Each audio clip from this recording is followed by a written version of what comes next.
चेतन चौहान जी, मदन लाल जी दोनों हमारे साथ हैं। बेहद अफसोस मदन जी, चेतन जी हमें, लेकिन सबसे पहला सवाल तो यही कि क्या ये मैच हमने फेंक दिया है, हमारी मुट्ठी से निकल चुका है? मदन जी।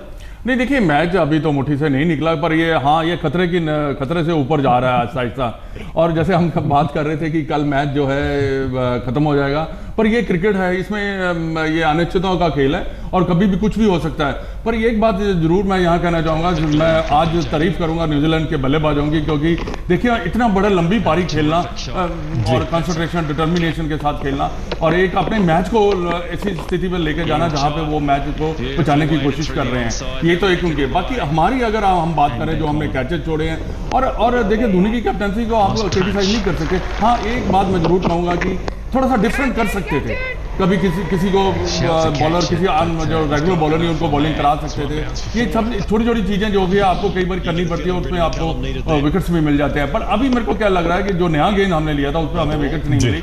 उसके बाद मैं समझता हूं कि अब न्यूजीलैंड के लिए थोड़ी सी बैटिंग करना थोड़ा सा आसान लग रहा है और विकेट भी काफी अच्छी है, पर आउट होना चाहिए। ये मैजिक बॉल का इंडियन टीम जो इंतजार कर रही है वो पड़ नहीं रहा। अभी तक लंच भी खत्म हो गया, टी का समय भी आने वाला है, तो कोशिश तो उनको करनी पड़ेगी, क्योंकि देखिए यहाँ से मैच को अगर आप ड्रॉ कराते हैं या हारते हैं तो बहुत खराब रहेगा इंडियन टीम के लिए।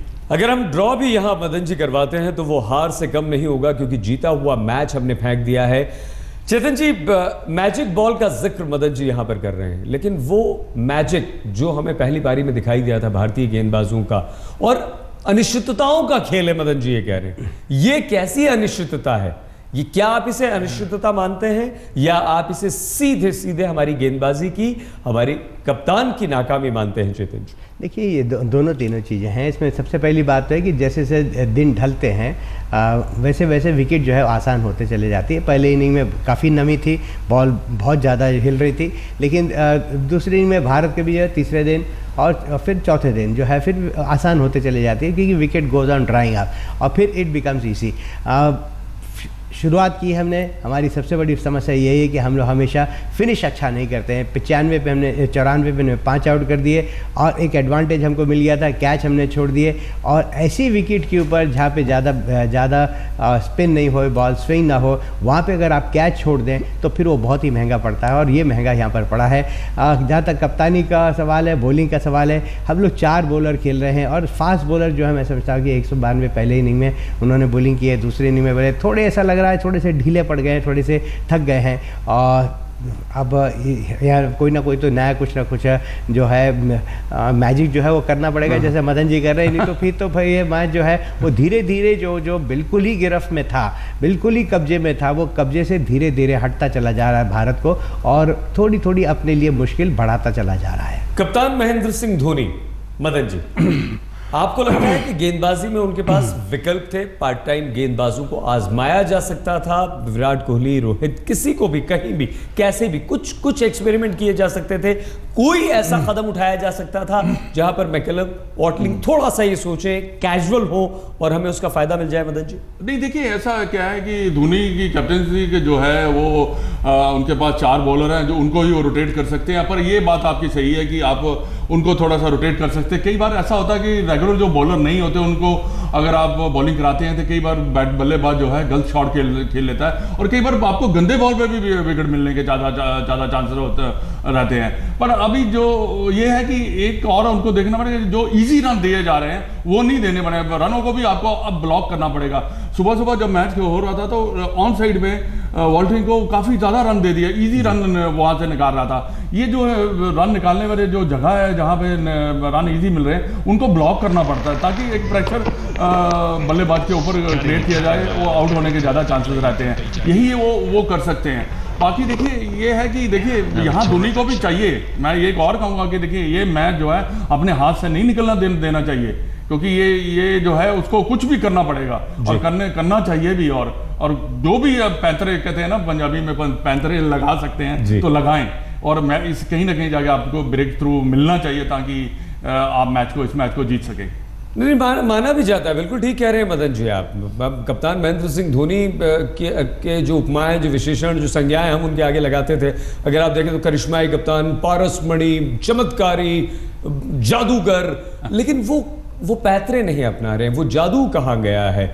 चेतन जी, हम आपके पास आएंगे तो एक महत्वपूर्ण सवाल ये होगा कि जब हमारी टीम इंडिया के पास कप्तान महेंद्र सिंह धोनी के पास ज़्यादा गेंदबाज होते हैं तो वो पार्ट टाइम को अपनाते हैं, यहाँ सिर्फ 4 हैं, ऐसे में वो पार्ट टाइम गेंदबाजों को उन्होंने बिल्कुल नहीं आजमाया। अब हालांकि शुरुआत उन्होंने की है, ये आखिर ऐसा क्यों? देखिए, अभी रोहित शर्मा से उन्होंने बॉलिंग कराई है और मैं तो कल भी कह रहा था कि रोहित शर्मा से कल भी उन्होंने बॉलिंग करानी चाहिए थी, क्योंकि पार्ट टाइम बॉलर जब बॉलिंग करने के लिए आते हैं तो कई बार बैट्समैन जो है वो थोड़ा शिथिल हो जाता है, थोड़ा कॉम्प्लिसेंट हो जाता है, थोड़ा आराम से लेने चला है। और जैसे मदन ने कहा, बहुत सही कहा कि कई बार कमज़ोर बॉल है, फुल टॉस है या बिल्कुल शॉर्ट पिच बॉल होती है, आदमी गलत सा शॉट मार देता है और आउट हो जाता है। मुझे याद है 80-81 में मैं पार्ट टाइम बॉलर था, ऑफ स्पिन बॉलिंग करता था और जॉन राइट ने 100 रन बनाए थे उस टेस्ट मैच में, शायद ऑकलैंड में टेस्ट मैच था, ऑकलैंड में था, न्यूजीलैंड की सीरीज़ में। और गावस्कर ने मेरे हाथ में बॉल दे दी, मैंने बॉलिंग करी और उसे स्क्वायर कट मारा, कट बैंड आउट हो गया। एक और मैंने और किया, उसके बाद रेगुलर बॉलर फिर आगे बॉलिंग करने के लिए। तो यू नेवर नो, आपको जब विकेट नहीं गिर रही है तो वहाँ पे आपको एक्सपेरिमेंट लगातार करते रहना चाहिए। कोई है, रोहित शर्मा कर ले, विराट कोहली आके बॉल कर ले, क्योंकि कुछ हो नहीं रहा है रेगुलर बॉलर। और फिर उसके साथ ये भी हो जाता है जो आपके रेगुलर बॉलर हैं उनको भी रेस्ट में, खास करके जो फास्ट बॉलर उनको रेस्ट मिल जाता है। और फिर यहाँ पे एक और जो बात आ रही है, रन एक रन भी जा रहे हैं, 4 रन भी जा रहे हैं और विकेट भी नहीं मिल रही है। तो ये तीनों चीज़ जो हो रही है, मेरे ये समझ में नहीं आ रहा है। आपको या तो फिर रन रोकें, आप या तो बाउंड्री रोकें या फिर 1 रन रोकें, यहाँ पे कुछ भी नहीं हो रहा है। तो यहाँ पे स्टीरियोटाइप जो क्रिकेट चल रही है, स्टीरियोटाइप कभी कभी कप्तानी जो करते हैं और छोड़ देते हैं एकदम मैच जो है, allow it to drag on, उस तरीके की व्यवस्था यहाँ पे, इस प्रकार की रणनीति या योजना नहीं होनी। आज सिर्फ अफसोस है, मैच देख रहे हैं, 100 ओवर से ज्यादा हो चुके हैं, विकेट का इंतजार है, 300 से ज्यादा की पार्टनरशिप हो चुकी है। चेतन जी, मदन जी दोनों हमारे साथ हैं, क्या लगता है आगे आप दोनों? देखिए, ऐसा कोई बात नहीं है कि मैच अभी भी इंडिया जीत सकता है, पर मेरे को ये है कि यहाँ का ब्रेक थ्रू मिलना बड़ा जरूरी है। 5 विकेट और आपने आउट करने हैं, ज़्यादा रन आप ना बनने दें ताकि आपके मुसीबतें ज़्यादा ना बढ़ें। और अगर यहाँ से हम मैच ड्रॉ कराते हैं या हारते हैं तो मुझे बहुत ज़्यादा अफसोस होगा, क्योंकि ये मैच जीता हुआ मैच आपने हाथ से निकाल दे। नहीं, बहुत बड़ा झटका लगेगा। यहाँ पे कुछ ना कुछ तो इनको करना ही पड़ेगा, क्योंकि यही आखिरी मैं कहूँगा कि सेट पेयर है। इसमें से एक आदमी भी आउट होता है, मैकेलन आउट होते हैं या वॉटलिंग आउट होते हैं, तो फिर मैच बिल्कुल ही एकदम से फड़क करके बदल जाएगा। तो इनमें से 2 में से एक आदमी को आउट करना बहुत ही ज़रूरी है। और जैसा मैंने कहा, मैच आस्ते आस्ते और भारत की जो मुट्ठी से जो है वो निकलता जा रहा है, उसकी ग्रिप से निकलता जा रहा है। बहुत धन्यवाद चेतन जी, मदन जी, आप दोनों का बहुत शुक्रिया। बने रहिए आप हमारे साथ, देखते रहिए आज तक।